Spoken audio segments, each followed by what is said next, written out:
Okay, mga ka-DIY, napapansin nyo itong dulo ng hardiplex. Ito po ay magiging dugtungan yan. Napapansin nyo mga ka-DIY na wala ng metal paring dyan sa dulo na to. Ito po, ito. Wala na yan. Ngayon, ituturo ko sa inyo mga ka-DIY kung paano ako maglalagay ng bridge dito sa dulo nito para yung susunod na latag nating hardiplex ay mayroon silang mga kapitan na metal paring dito.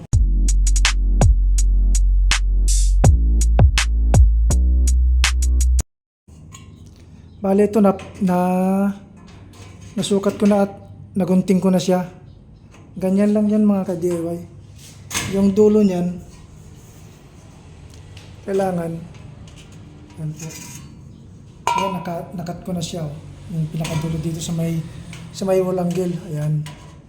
Tapos, sa susunod na metal paring, ayan po. Ayan. May ginuhitan ko at ginunting ko na siya yung mga pagitan ng metal paring.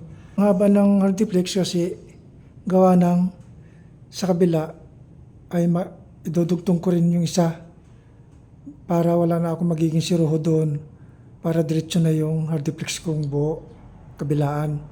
Hindi ko na kailangan maglagay ng siruho kagaya nito. Ayan, may siruho po yan, no? Ayan, may siruho. Kaya po mangyayari dito, hindi na ako maglalagay ng siruho. Ipapahaba ko na lang yung latag kong hardiplex para sakto doon sa dulong-dulo. Wala na ako magiging siruho. Yan. Kasi po dito sa area nito, may kanto. Ayan po. Yan. Bali hanggang dito na lang yung dahil yung parte dito na 50 cm ang lapad niyan ay yung magiging lapad ng wardrobe. Yan, pababa siya. Tapos ito yung pinaka-wide niya. Kaya hanggang dito lang ako. Hindi ko na sinagad doon kasi yung wardrobe na yon ay hindi ko siya isasagad dito sa taas. Lalagyan ko pa siya ng sanipa para yung pinaka-design niya meron din siyang parang drop box style para hindi nakasagad sa taas. Kaya hindi ko na siya sinagad doon dahil sayang lang yung hardiplex ko. Instead na ilalagay ko siya, ay gagawin ko na lang ng bubungan ng wardrobe dito mamaya.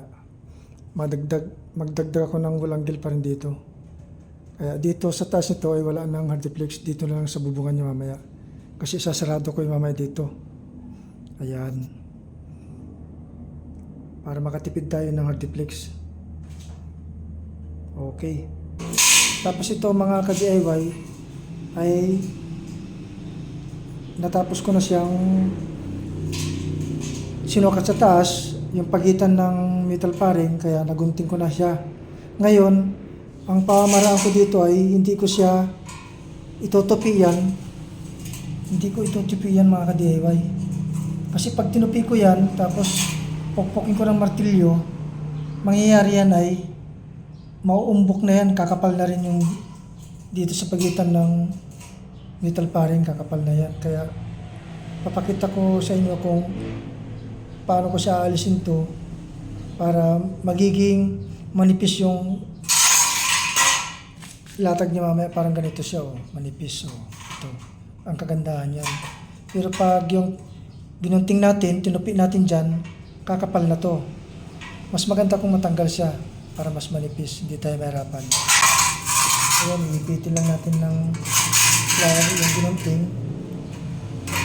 pagdulong-dulo, tapos itutupin natin ganyan, matatanggal din yan. Ayan. Ayan.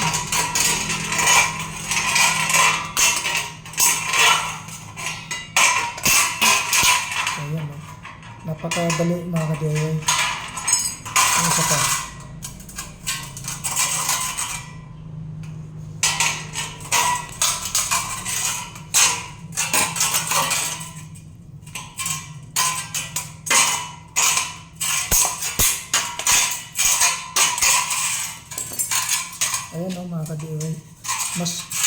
ganito kanipis.